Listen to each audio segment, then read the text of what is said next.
The way of love, cara mengasihi. Atau lebih tepatnya, saya mau bagikan sama saudara cara Tuhan mengasihi. Tahukah saudara bahwa cara Tuhan mengasihi itu beda sama cara manusia mengasihi. Seperti apa cara Tuhan mengasihi? Lukas 6 ayat 35. Tetapi kamu, ini perintah Tuhan, kasihilah musuhmu dan berbuatlah baik kepada mereka. Dan pinjamkan dengan tidak mengharapkan balasan. Wow.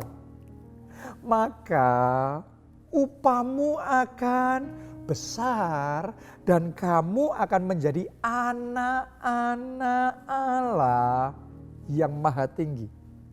Sebab, perhatikan ya saudaraku ini, cara Tuhan mengasihi, the way God loves us. Oke, sebab ia baik terhadap orang-orang yang tidak tahu berterima kasih dan terhadap orang-orang jahat. Wow, ini cara Tuhan mengasihi benar-benar superior. Ya, Tuhan mengasihi terhadap orang-orang yang tidak layak menerima kasih itu. Tidak layak dikasihi. Tapi Tuhan tetap mengasihi. Oke. Jadi seperti Tuhan mengasihi kita, demikian pula Tuhan mau kita mengasihi sesama kita. Ini the way of love. Ini cara Tuhan mengasihi.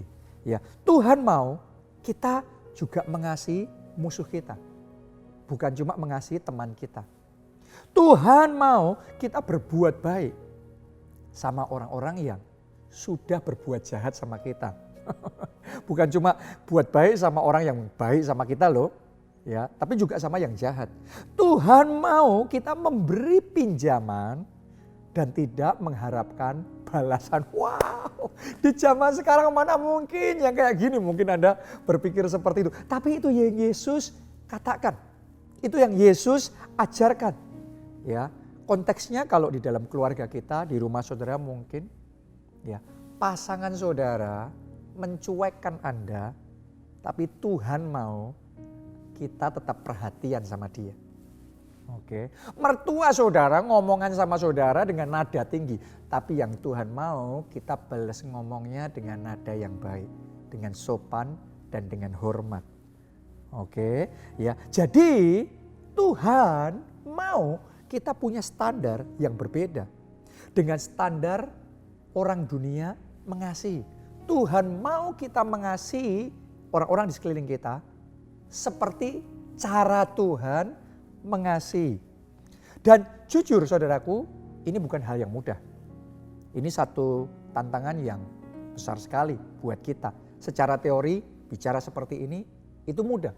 Tapi ketika kita sudah diperhadapkan pada situasi di lapangan yang sesungguhnya, gak semudah itu. Ya, ketika ada yang ngomongan sama kita dengan nada tinggi, ya cepat sekali kita naik. Benar apa tidak? Ya, cepat kita jadi emosi, kita balas dengan nada yang tinggi juga. Ya, ketika ada orang yang menggosipkan kita, ngomongin yang tidak-tidak, wah, kita tidak terima, kita marah, kita jengkel. Apalagi kalau itu di sosial media.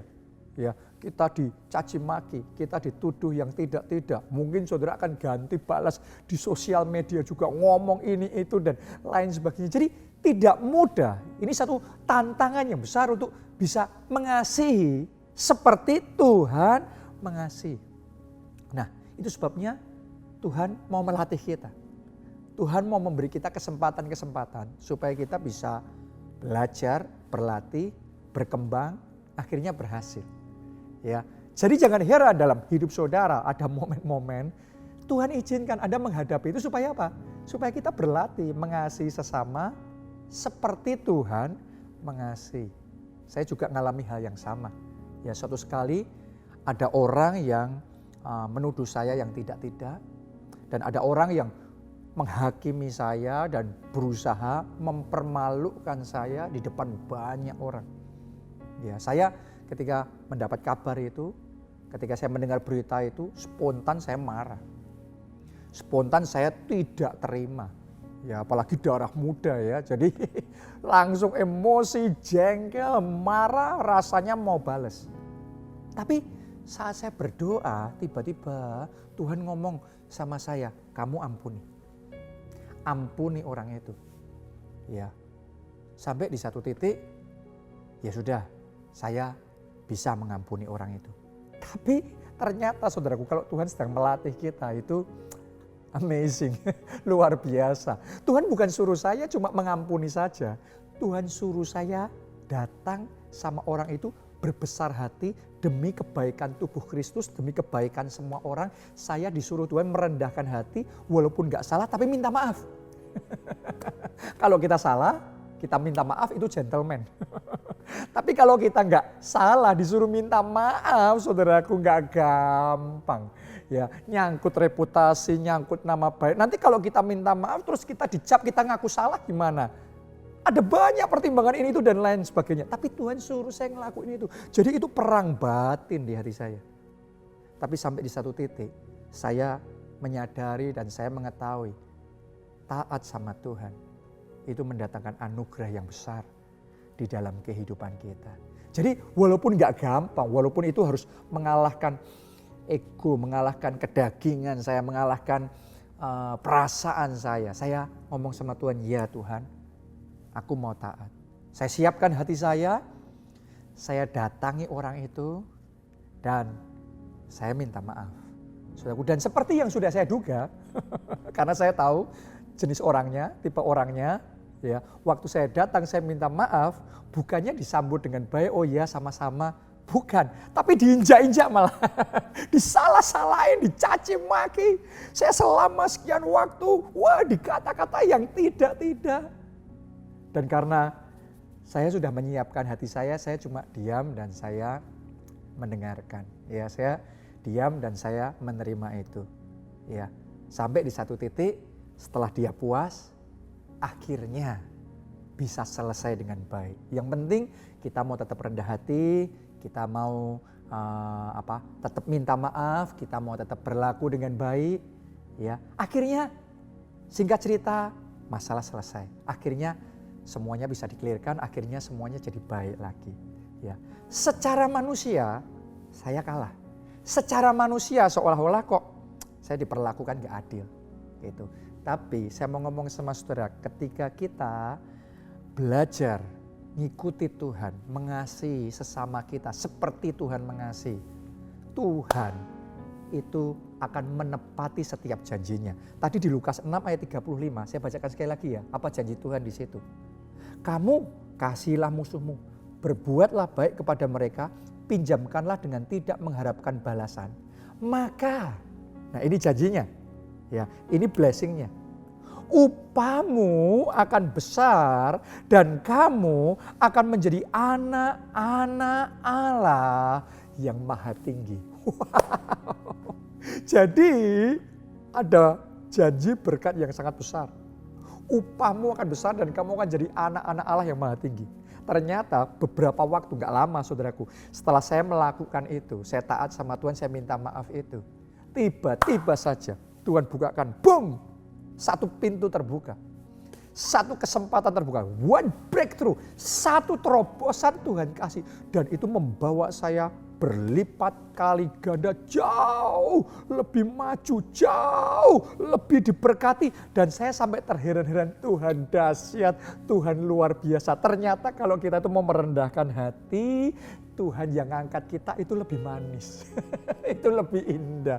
Ternyata kalau kita mengasihi Tuhan, seperti Tuhan mengasihi kita, ya, pemulihan bisa terjadi, masalah bisa clear, dan upahmu akan besar.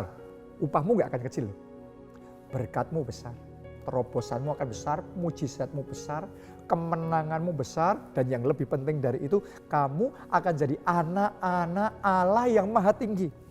Itu standar kasih Tuhan. Standar kasih Tuhan itu tinggi. Gak seperti dunia. Dunia hanya bisa baik sama yang baik. Kalau sama yang gak baik, dunia juga cepat sekali berubah jadi gak baik. Kalau Tuhan, Tuhan tetap baik. Sama yang tidak baik. Tuhan tetap mengasihi, sekalipun kita gak mengasihi. Kenapa? Karena itu nature-nya Tuhan. Itu sifatnya Tuhan. Sifatnya Tuhan adalah apa? God is love. Allah adalah kasih. Jadi nature-nya Tuhan, sifatnya Tuhan itu, kalau kita jadi anak Allah yang maha tinggi, maka jadi sifatnya kita juga. Like father, like son. Seperti bapaknya, demikian juga anaknya. Kalau saudara anak-anak Allah yang maha tinggi, kita juga kasih. Seperti Allah adalah kasih, kita juga adalah kasih. Hanya karena orang lain gak baik sama kita, hanya karena orang lain melakukan yang jahat sama kita, itu tidak bisa merubah kita jadi benci. Tapi kita tetap kasih. Ya, nature kita tetap kasih. Karena kita adalah anak-anak Allah yang maha tinggi. Dan dengan demikian nama Tuhan dipermuliakan melalui kehidupan kita. Oke, kalau Anda diberkati melalui sharing firman Tuhan ini, Anda boleh subscribe di channel CSM ini. Anda boleh nyalakan notifikasinya, sharekan kepada teman saudara, jadi berkat bagi semakin banyak orang. Ya, dan salam keluarga Allah, Tuhan memberkati.